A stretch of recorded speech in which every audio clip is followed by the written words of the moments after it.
So let's move on to adolescence. Adolescence coincides with most of the high school period and also is when puberty mostly is taking place. This is also when rebellion and even selfishness can begin to emerge as children at this stage are really beginning to solidify who they are in the world and what they do like and what they don't like based on all their experiences. They're like really picking a side. They're craving acceptance from the outside world, but that acceptance has to start within.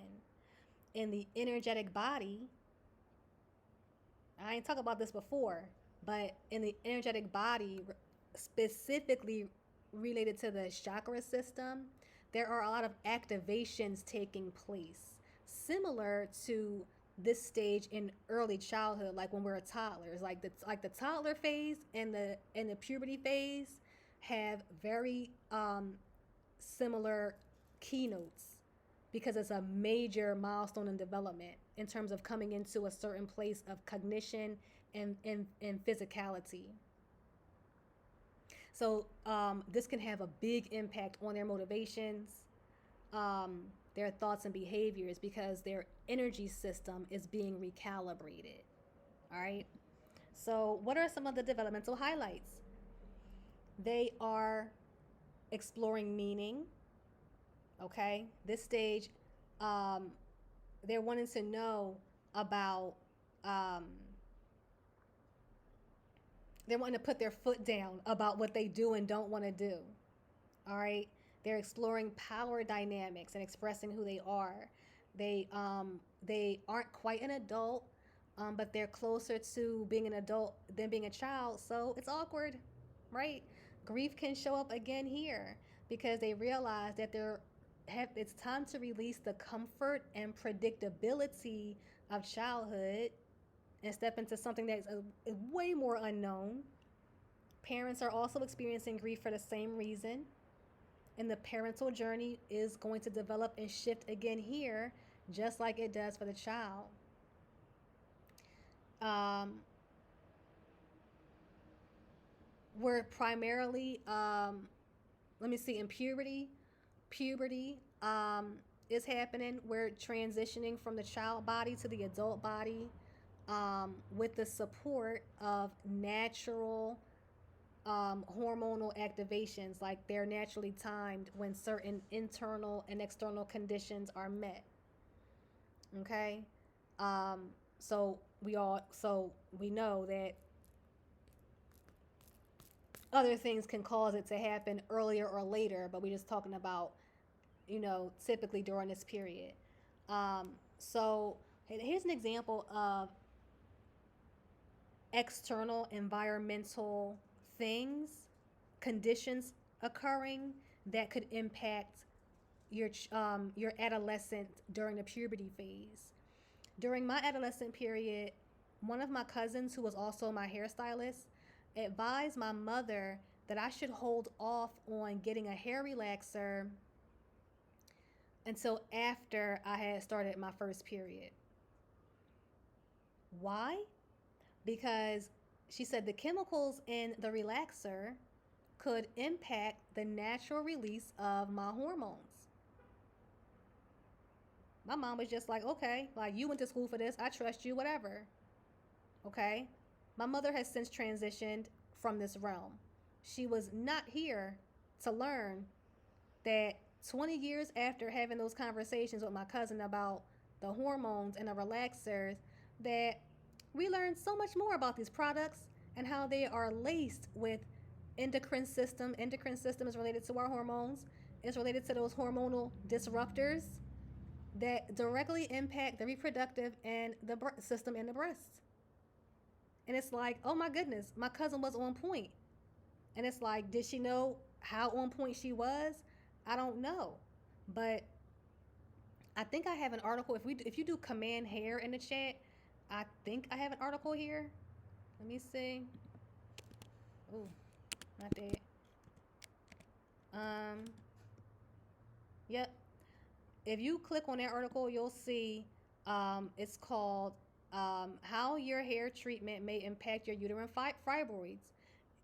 Y'all might have an auntie, mom, grandmom, church mother, someone. You might know somebody in your life who suffered with uterine fibroids in her reproductive system.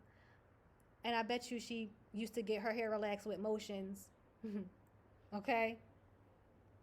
Perm back in the day to get our hair all nice and straight and slick, but it had some deadly, it had, it had some really harmful chemicals in that thing, impacting, and it could have been impacting us during that time and beyond that. Clearly, it was, because there is now a class action lawsuit in the works. Okay, because it's now been revealed that these products had these chemicals in them. So, um, these hormonal changes definitely matter, and they're informing the adult that we become. So the adolescent needs space to get used to this adult body, to process how it looks, how it feels. It's so, I'm thinking about my adolescent time right now as I'm talking about this, and I'm like, oh my goodness, it was so hard. Like, the processing about how it looks, how it feels, it was crazy. But they need that to be done in a healthy environment, and they also need, healthy, honest conversation about hygiene and sexual and reproductive health. um, this is also the stage where they're learning about themselves primarily through their relationships, and this happens with family relationships and with friends and authority figures and with people that they have crushes on, and it can be painful. We remember some of these experiences, right? So just be mindful, and to hold space for what they could be going through. Yeah, it might not be that deep, and they may not remember it 5 years, from then, but in that moment it means something.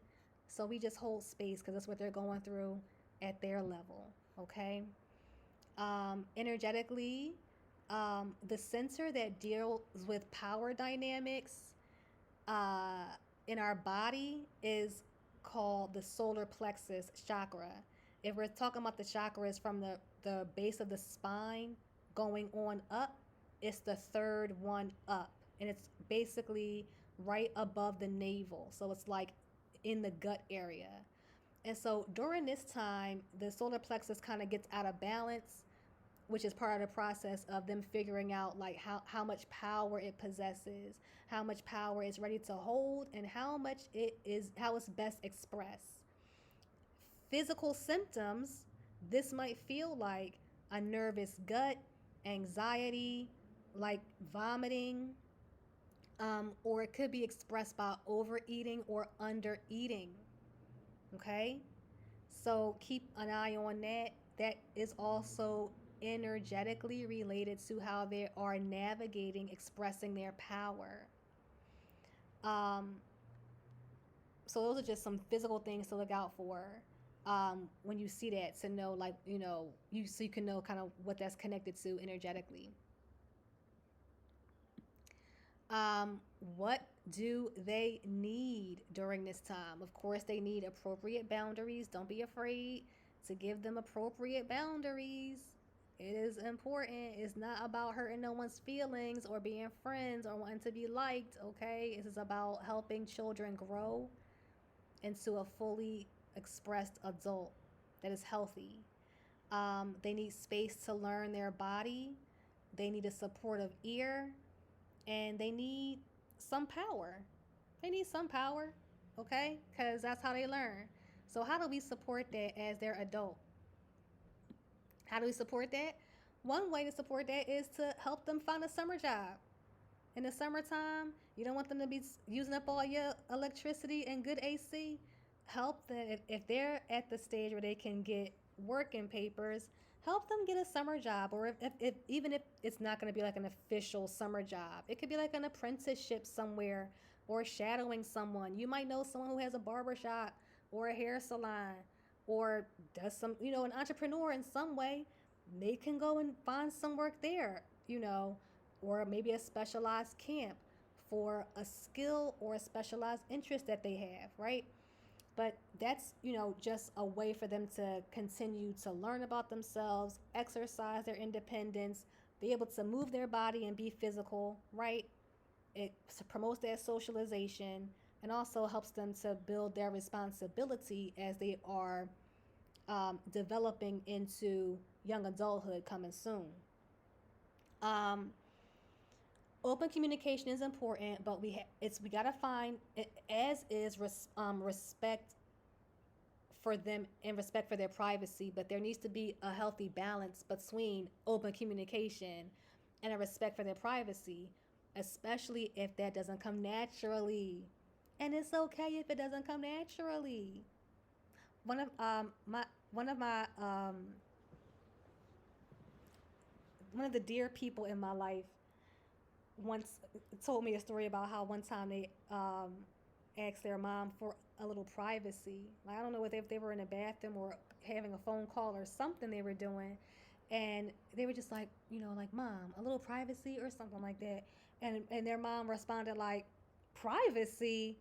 I'm your mother.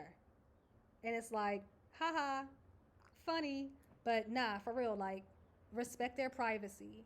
Privacy and secrecy do not need to mean the same thing. So we want to respect their privacy while also maintaining that we're not going to keep secrets from each other, because secrecy could lead to harmful things. So can we get clear on the difference between what privacy and secrecy is going to be in our homes? You can determine that. Um, so since you but if it does come naturally, or if you've been working on it and building trust from the beginning, you already have a level of respect established that allows you to build on that with respect for their privacy and trusting them that they're going to share what needs to be shared when it needs to be shared. Work on cultivating that relationship. This is how we build children. We help to build children who are resilient and who can grow into capable adults. Um, this also is going to help you navigate those power dynamics that they're going to start to ramp up during this time. Because if the relationship is based on mutual respect, you're going to know when the behavior, you're going to be able to read their body, their behavior language, and be like, oh, they try and get some power right now. This is a power play. And then you'll be better equipped with how to diffuse it. You won't be taking it as immediate disrespect. You'll be able to see it as this is part of their developmental disruption, right? Where they are trying to explore how much power they can get in this moment, or they need to feel more powerful. And you'll be able to help them navigate it or diffuse it, and just also like naturally learn how to create opportunities for them to explore their power without them having to engage you in a power play to begin with. um and baby, you gotta monitor. This is really a stage where monitoring online activity is even more important, because as Juice mentioned earlier,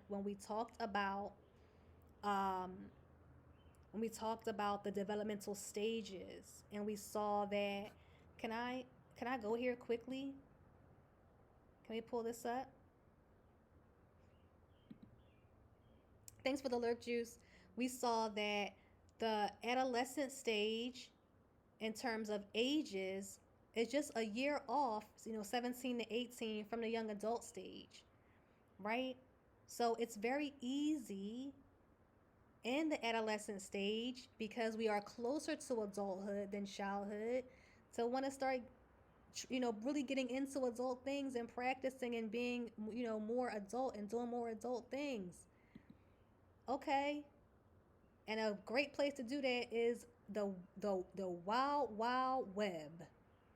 So we need to be a lot more diligent and monitoring that online activity. It's very easy for children to get caught up in adult spaces, and it's the adult level of development is different from children's development. So it's easy for children to get take advantage of or exploited even without people realizing that that's what's happening. Honestly, a lot of it is probably could be like we're all having a good time. This is all in good fun. It's just entertainment. We're just making content, but we're not always being aware that there are children in the room and we are having adult conversations with children in the room and even involving children in the adult conversations and not being aware enough that the children are experiencing it in a completely different way than adults are. I know I'm making myself clear. So be mindful of where we're allowing them to engage and with whom, and know what they're talking about. You can do it in a way where you don't need to snoop. You know what I mean, remember trust and keep it real with them. When I was in this phase of development, I like Little Kim a lot. And they found my Little Kim tapes, and then they did put their foot down and said, "You gotta throw them away. You actually can't rock the Little Kim tapes no more." And I was like, "That's crazy." I didn't throw my Little Kim tape away. I found a place to hide it. I didn't buy any more, but I didn't throw away the one that I still had.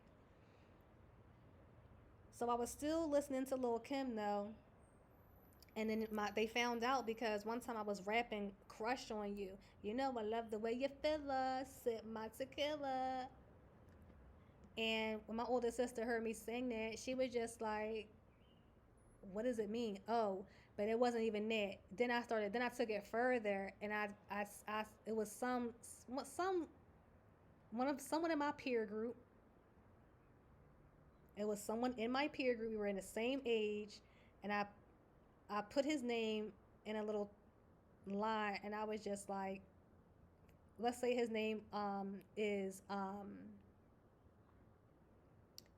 let's say his name is person A, and I was just like, person A want to sip my tequila, and my sister was heard me say it, and she was like, well, what does that mean? Like, and why are you saying that? You see what I'm saying? Because she wanted to know what I meant by it.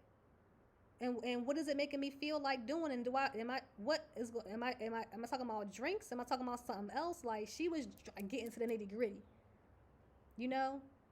And it wasn't about not respecting my privacy in that moment. It was about like being sure that I was conducting myself in a responsible way.